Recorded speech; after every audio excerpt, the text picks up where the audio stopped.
Bonjour les élèves. Aujourd'hui, je vais terminer le leçon du travail et puissance d'une force. On a abordé dans les deux dernières vidéos le travail d'une force constante dans le cas de translation et le travail d'une force à un moment constant par rapport à l'axe de rotation dans le cas de rotation. Alors maintenant, je vais aborder le dernier paragraphe qui est la puissance. Donc, grand 2, puissance d'une force.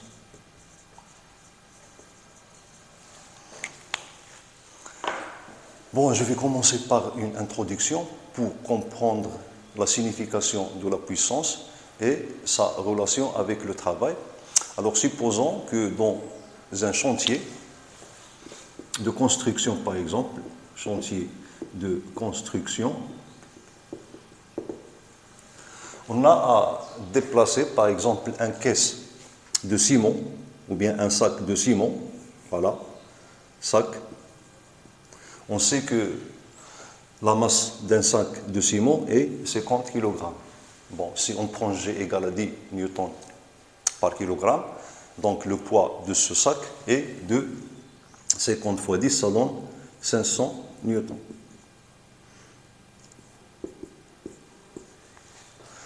On a deux façons de transporter ce sac de ciment, par exemple du sol vers un étage d'une hauteur du sol de H. Alors, soit qu'un ouvrier va transporter ce sac de ciment, alors ouvrier, donc il va transporter ce sac du ciment sur ses épaules en fournissant un effort physique. Bon, supposons qu'il monte une échelle.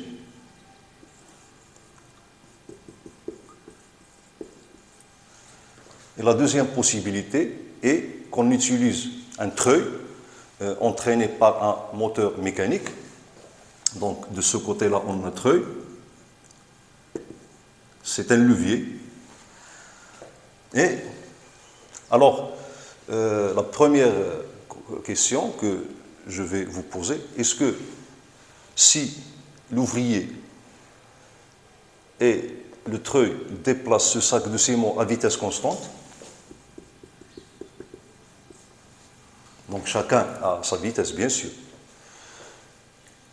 est-ce qu'ils vont appliquer la même force sur le sac de ciment?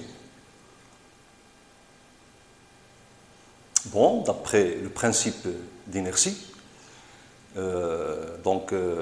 puisque la vitesse est constante, donc l'ouvrier et le treuil appliquent la même force pour déplacer ce sac de ciment. Donc on a même force.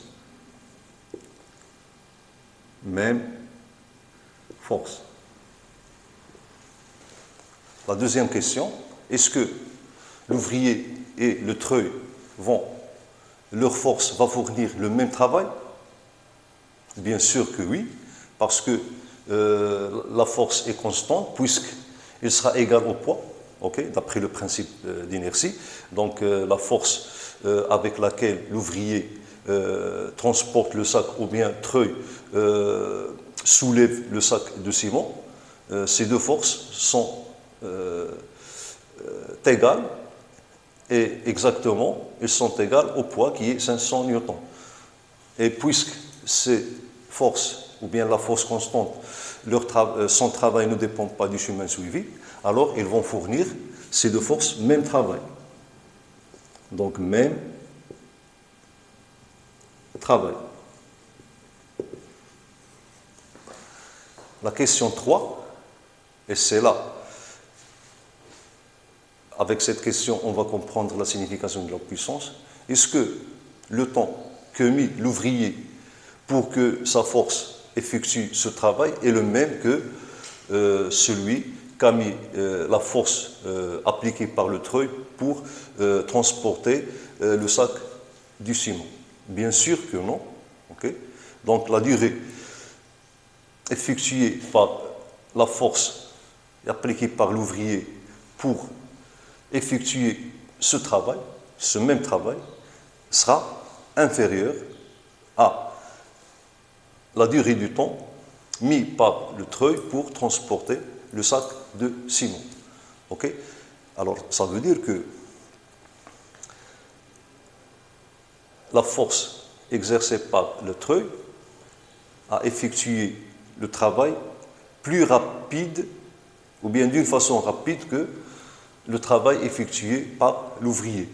Ok? Donc, conclusion, le travail effectué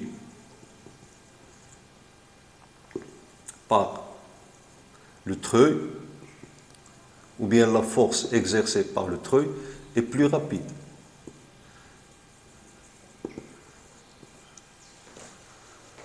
Alors là, pour distinguer le travail effectué par l'ouvrier et le travail effectué par le treuil, même s'ils sont les mêmes, on utilise la puissance. Et on dit que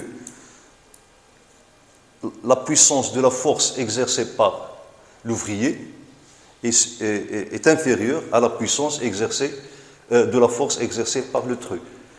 Ou bien, autrement, la puissance, c'est quoi?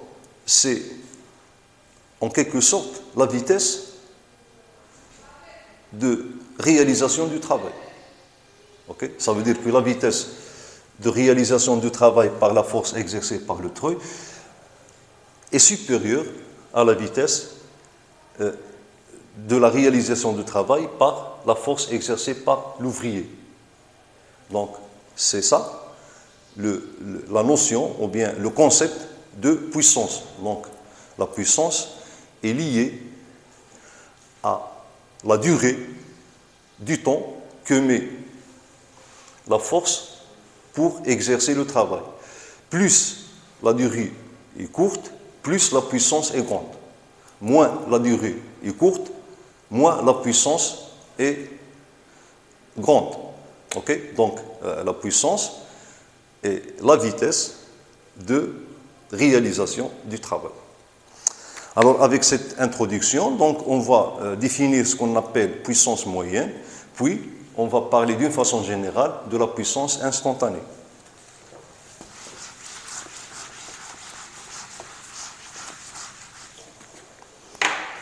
Alors, premièrement, puissance moyenne. On ne la note pas PM, ou bien P moyenne, donc n'est autre que le rapport du travail total fourni par, ou bien effectué par la force sur la durée de temps nécessaire à effectuer ce travail. Donc, la puissance moyenne égale à le travail total de la force divisé par delta T. Alors, delta T est la durée du temps nécessaire à la force d'effectuer le travail WF. Voilà. Bon, l'unité du travail, c'est le joule. Et delta T, c'est un temps, ça veut dire en secondes. Et la puissance, alors vous connaissez son unité depuis l'année dernière, parce que l'année dernière, vous avez étudié la puissance électrique. Et ici, on étudie la puissance mécanique. C'est la même notion. Donc, l'unité, c'est le watt. OK? Ça veut dire que 1 watt égale à 1 joule par seconde. Donc, le watt, c'est le travail d'un joule, okay, effectué lors d'une seconde. Bon, la puissance moyenne ne décrit pas bien le processus de réalisation du travail. C'est pour cela qu'on va parler de la puissance instantanée. Bon, deuxièmement, puissance instantanée.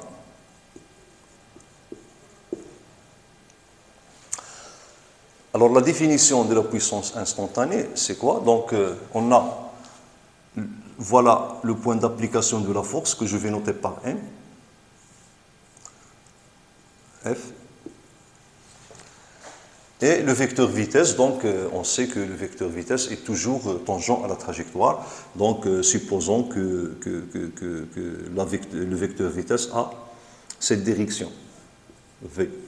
Donc, ça veut dire que la trajectoire sera tangent à la vitesse. Voilà.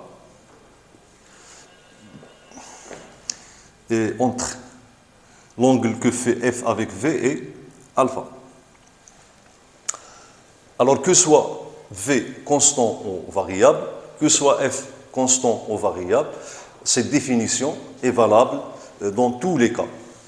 Donc, la puissance moyenne, on la note par P minuscule, c'est quoi? C'est tout simplement le produit scalaire de la force F fois le vecteur vitesse V. Donc, le vecteur vitesse, c'est la vitesse instantanée. OK. Donc, P égale à F, produit scalaire V. V, vitesse instantanée.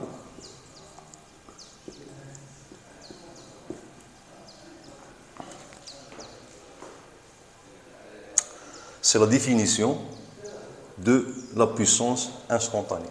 Bon, je peux réaliser ou bien appliquer la méthode géométrique et je trouve que P égale à F fois le module de la vitesse instantanée fois l'angle cosinus, fois cosinus de l'angle alpha. Voilà. Donc alpha étant l'angle entre F et V. OK? Voilà. Voilà l'angle alpha, la direction de la mesure de l'angle. Donc, on va partir de la puissance instantanée pour déterminer l'expression de la puissance dans le cas d'un mouvement de translation et puis dans le cas d'un mouvement de rotation.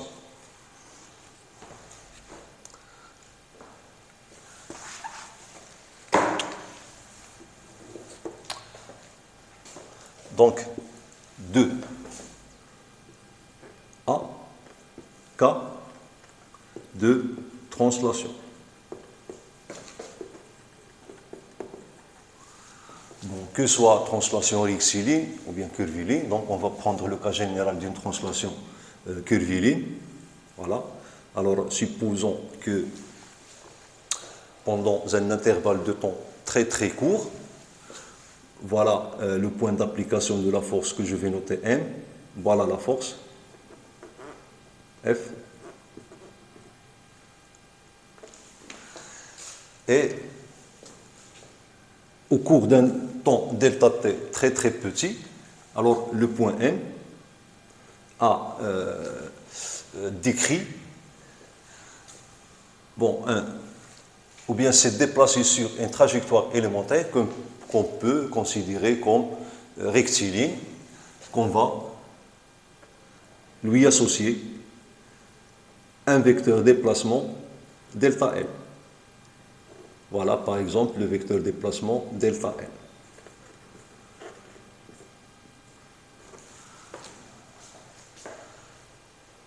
Alors donc, pendant delta t,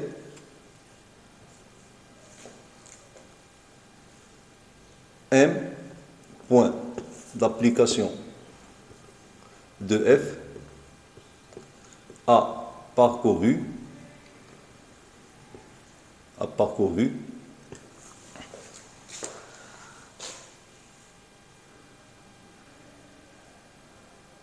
le tronçon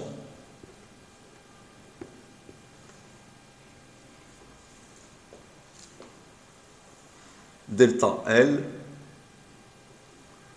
appelé déplacement élémentaire,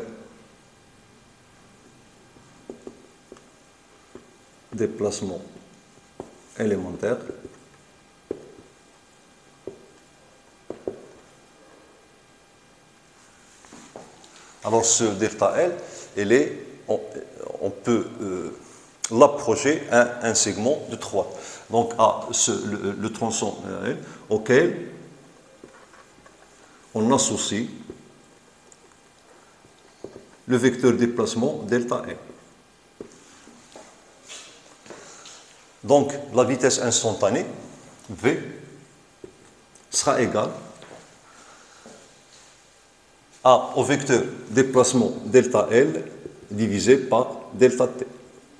En fait, c'est la définition de la vitesse. Bon, ça, en mathématiques, c'est une dérivée, mais vous n'avez pas encore étudié la dérivée. Mais nous, l'année dernière, si vous vous rappelez bien, qu'on avait mesuré la vitesse instantanée à partir de cette formule. Okay, je vous rappelle que, voilà, donc, on a enregistré des points, okay, ou bien les positions d'un autoporteur à des instants successifs et très très proches l'une de l'autre. Donc l'intervalle de temps qui les sépare est de l'ordre de millisecondes, ça veut dire 20 ou bien 40 millisecondes. Alors ici par exemple on a l'instant T1, donc la position est Tm1, et l'instant T2, donc la position est Tm2, et l'instant M3, pardon, la position M3, l'instant était T3. Et on a la méthode qu'on a appliquée, on a V égale à, donc à l'instant T2 bien sûr, à l'instant T2 égale à l'arc M1, M2 divisé par T3 moins T1. Et on a approché l'arc M1, M2, okay, à ce segment M1, M2. Donc, et on a écrit que V de T2 égale à le segment, ou bien la longueur du segment M1, pardon, M3 ici, M3, sur T3 moins T1. Alors en fait, c'est M1, M3, c'est un déplacement élémentaire, okay, qui correspond à delta L. Et T3 moins T1, c'est un intervalle de temps très très court, okay, qu'on note par delta T. Okay. Alors l'année dernière, on n'a pas parlé de vecteur instantané dans la mesure, mais lorsqu'on représente la vitesse, okay, on la représente vectoriellement. Donc on a dit que la direction de la vitesse est tangente à la trajectoire, okay, et le sens du vecteur vitesse, c'est le sens du mouvement. Donc voilà le sens du mouvement. Okay. Donc cette formule, c'est le module de cette formule. Okay. Donc l'année dernière, on utilise cette formule, okay, ou bien le module de cette formule pour mesurer la vitesse instantanée. Et en baccalauréat, on va voir la définition de la vitesse qui nécessite des concepts mathématiques que vous allez étudier à la fin de l'année, je pense. Donc, c'est la dérivée. Voilà.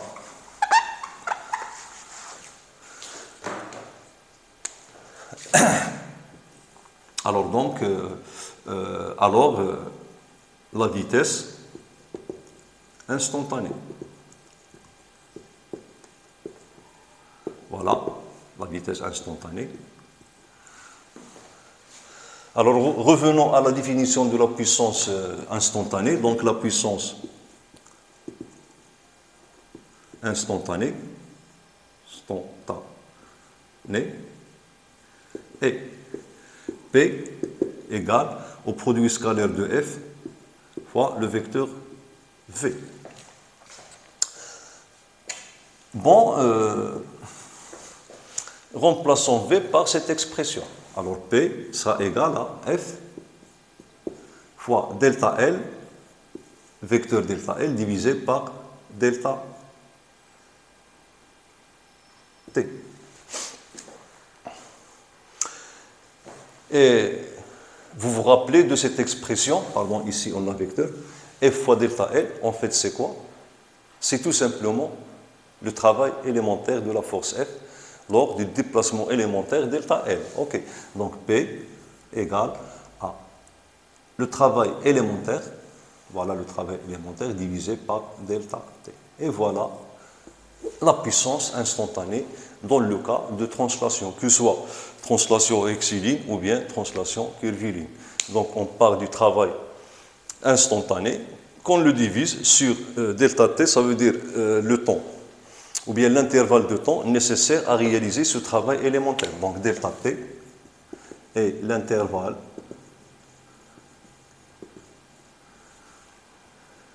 de temps qui est très court, bon, en mathématiques, ou bien plus tard en physique, on va l'appeler intervalle de temps infiniment petit. Donc, delta t est l'intervalle de temps nécessaire à la réalisation du travail élémentaire. Delta W.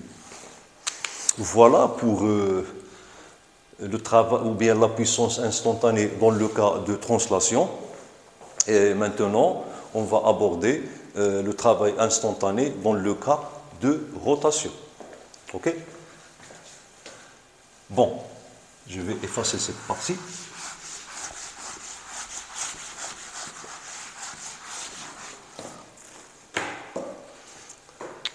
Donc, 2 petit b. Alors, K de rotation. K de rotation.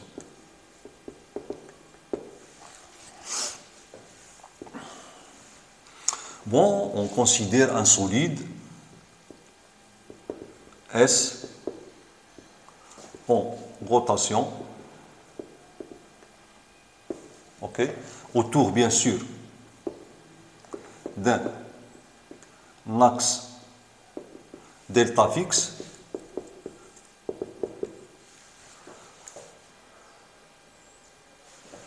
Ok, voilà, donc je vais ici représenter mon solide. Voilà mon axe delta. Ok. Et donc, en rotation soumis à F de point d'application M. Ok, donc on sait que le point d'application M, c'est un point matériel. Donc, lorsque le solide tourne autour de delta, M décrit un cercle lors du mouvement de S. Alors là, je vais représenter en perspective, bien sûr, on a l'axe et les verticales, la trajectoire du point M. Donc, voilà, une ellipse. En fait, c'est un cercle. Voilà.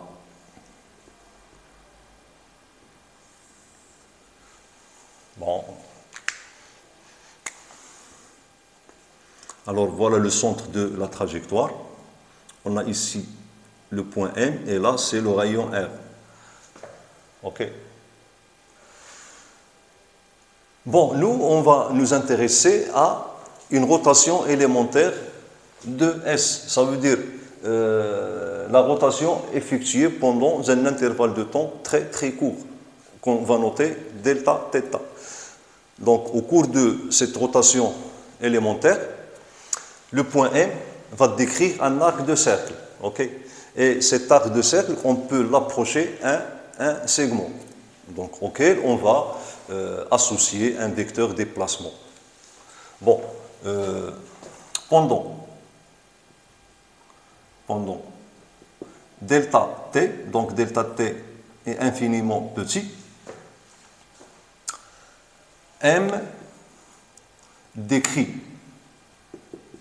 un arc donc très petit, un arc de longueur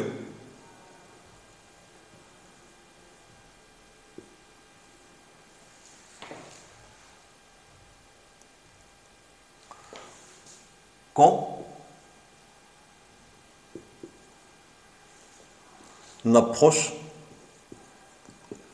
à un segment. Et à ce segment, on va associer un vecteur déplacement élémentaire. Un segment auquel on associe un vecteur déplacement delta L. Donc, en plus, le point M a balayé un angle qui est très très petit, delta θ. Donc, M décrit un arc qu'on associe en balayant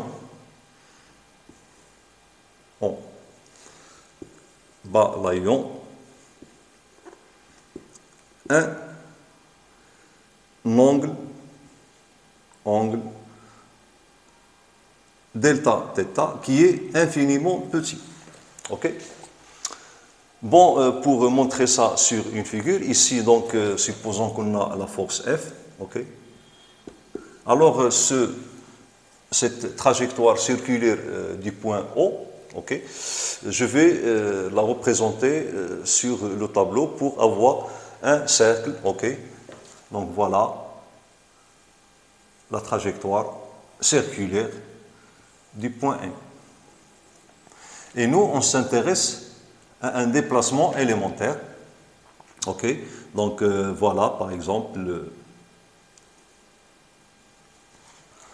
ok, donc à l'instant t, à l'instant suivant, ça veut dire au cours de delta t, le point M a tourné dans l'angle. Donc je vais agrandir ici un petit peu, dans l'angle delta θ, voilà, qui est très petit, delta θ. Voilà mon point M. Alors je vais représenter la force, voilà, donc la force F.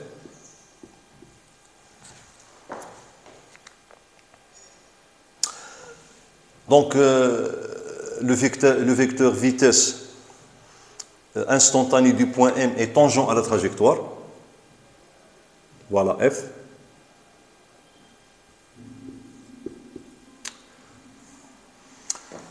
Bon, j'ai agrandi cet arc pour qu'il vous apparaît clair. Okay? Normalement, F doit être, sa direction doit être confondue avec cet arc, okay? Parce qu'il est très petit. Donc, il fallait le prendre très très petit. Mais si je le prends plus petit, il ne va pas, la figure ne va pas bien apparaître. Okay? Ou bien ne sera pas clair. Donc, voilà le vecteur vitesse V. Okay.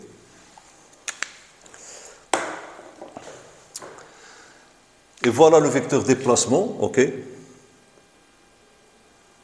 Donc, il est confondu avec la vitesse parce que le vecteur déplacement, lui aussi, est, voilà, delta L.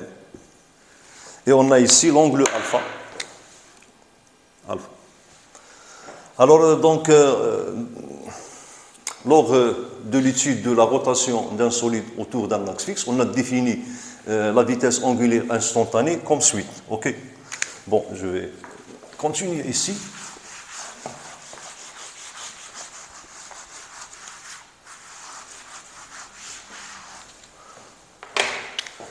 Donc, la vitesse angulaire instantanée, et on l'a défini ainsi, oméga égale à delta θ sur delta t. Gardons cette expression, on va l'utiliser plus tard. Donc, la puissance instantanée,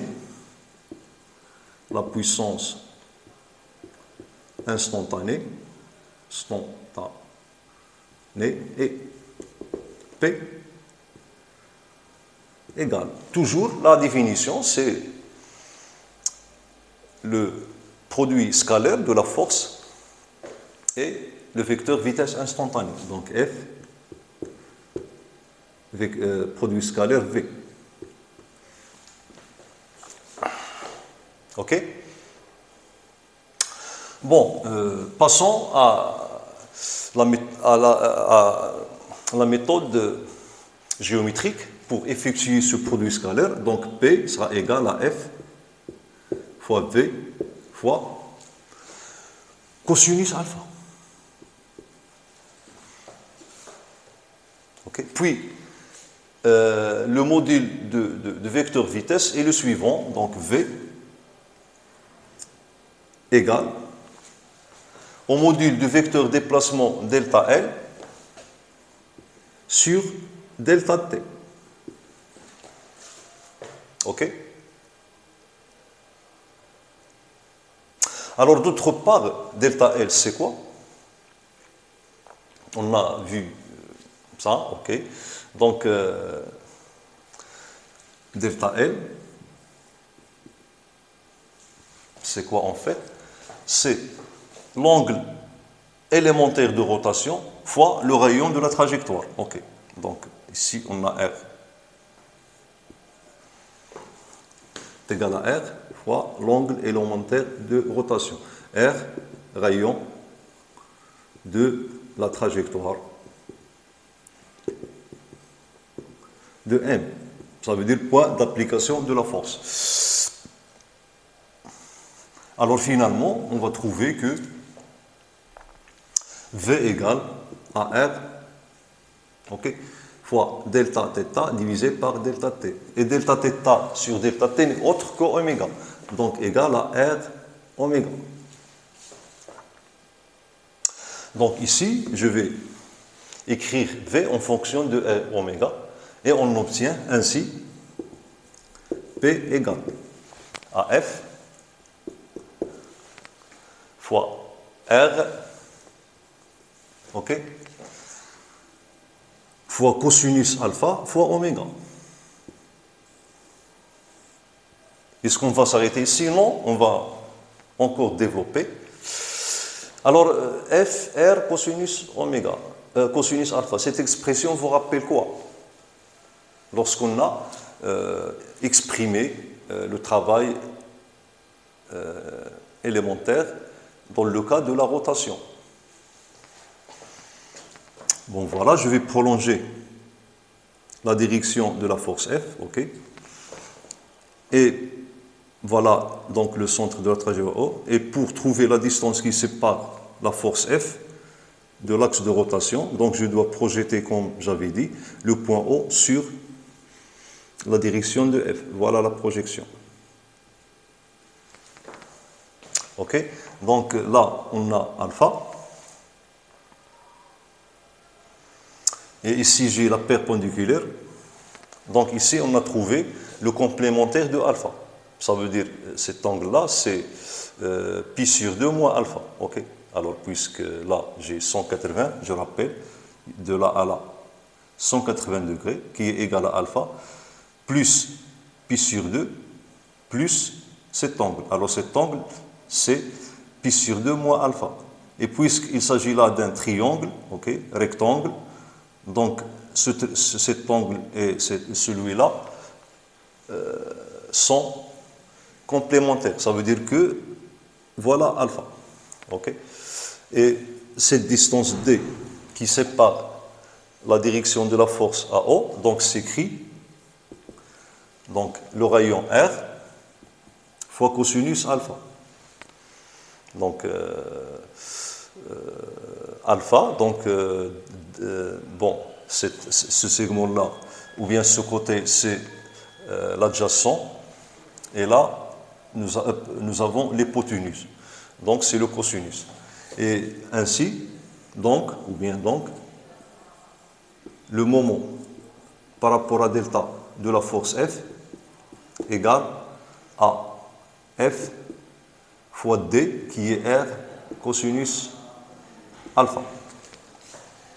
Alors là, on a le moment et on écrit que P égale à m delta fois la vitesse angulaire instantanée oméga. Et voilà la formule qu'on cherche. Donc la puissance d'une force dans le cas de rotation égale au moment de delta fois oméga. Alors le moment, je dois la calculer, même si la force varie, mais le moment, je le calcule à l'instant où je veux mesurer ou bien calculer la puissance. Ok? Alors voilà, c'est tout pour la puissance. Donc récapitulons depuis le début. Je vais vous donner toutes les formules qu'on a trouvées dans cette leçon. En quelque sorte, je vais résumer cette leçon. Ok? Donc voilà, je vais effacer cette partie-là.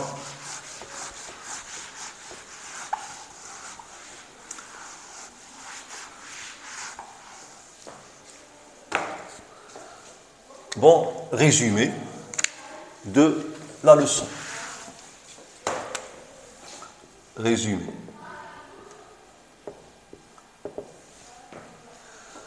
Alors, la chose la plus importante, alors vous avez remarqué que lorsqu'on a voulu exprimer le travail dans le cas de translation ou bien rotation, on a commencé par exprimer le travail élémentaire. Ok? Donc on a ici translation, et là on a rotation.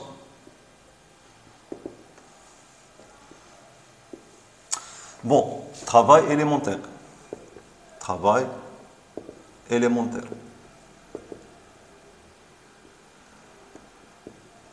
Dans le cas de translation, on a parti de la définition du travail, qui est le produit scalaire f, de f et le vecteur déplacement delta L. Et pour la rotation, on est parti de cette même formule, mais en développant le calcul, on a trouvé que delta, ou bien le travail élémentaire, égale à m delta fois delta θ. Alors, dans la translation, ok, voilà travail élémentaire. Ici, travail total. Voilà, je vais essayer d'organiser ça sous forme d'un tableau. Travail total.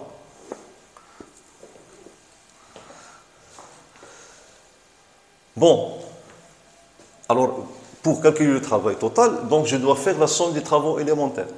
Alors, en effectuant cette somme, pour les outils mathématiques qu'on possède, on ne peut pas effectuer cette somme lorsque f est variable. Ok? Donc, on va au deuxième bac, à la fin de l'année, on va voir comment on calcule le travail pour une force variable dans le cas de translation. Mais pour votre niveau, on ne s'intéresse qu'à la force constante. Donc F égale à constante. Sinon, on s'arrête ici. Et donc le travail total, c'est quoi? C'est la somme des travaux élémentaires.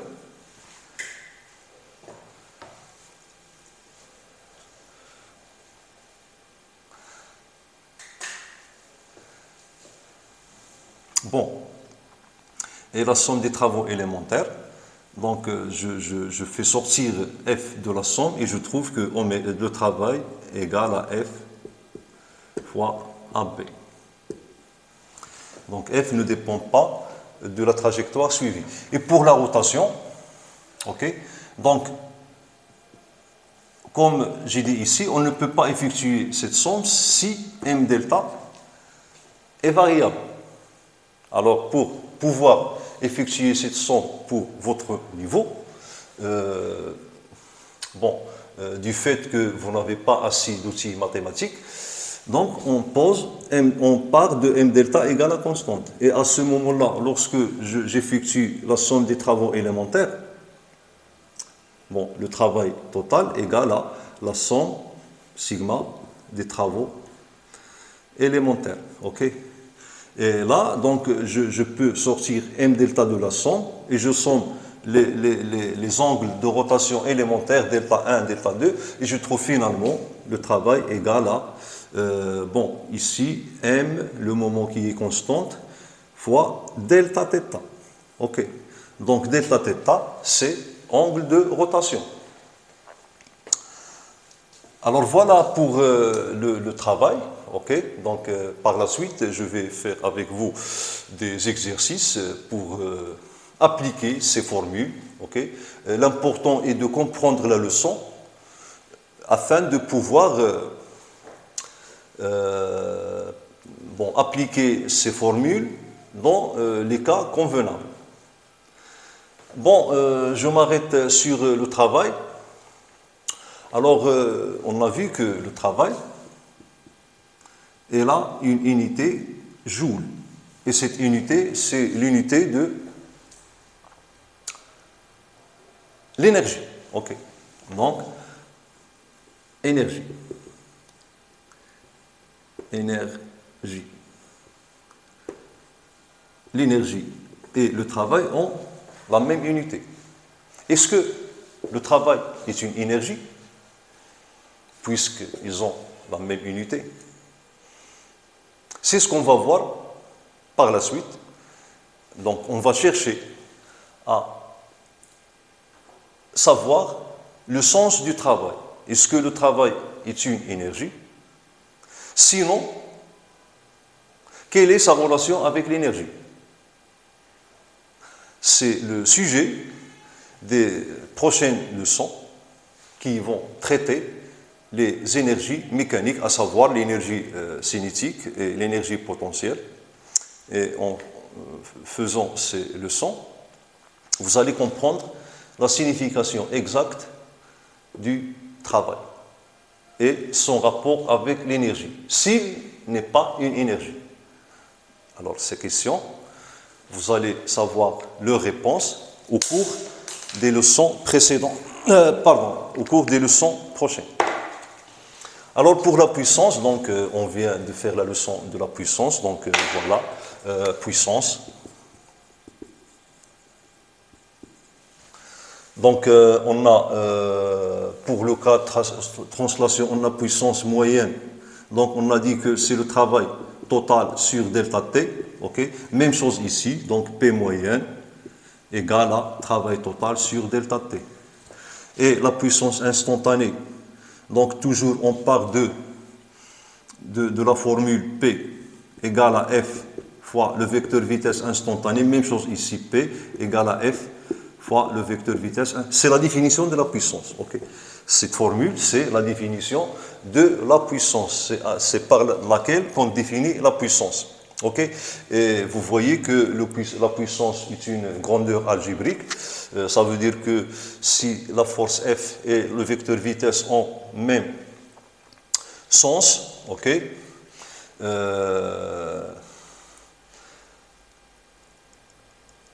la puissance sera motrice, tandis que CF et V n'ont pas le même sens, okay, la puissance sera résistante. Okay, ça veut dire que ici, si la puissance est positive, donc la force F contribue à l'entraînement du mouvement. Dans le cas contraire, si la puissance est négative, donc la force F s'oppose au mouvement. Plutôt son effet qui s'oppose au mouvement. Et donc, pour le cas de la puissance, dans le cas de translation, on a trouvé que P égale à donc, le travail élémentaire divisé par delta T. Et là, P, on a trouvé que c'est le moment de la force par rapport à delta, okay, multiplié par la vitesse angulaire oméga. Alors c'est tout. Merci pour votre attention. Si vous êtes satisfait de ce cours, donc laissez des commentaires, ou bien si vous avez des remarques ou bien des suggestions, et n'oubliez pas de s'abonner à cette chaîne et de partager cette vidéo avec vos collègues. Merci.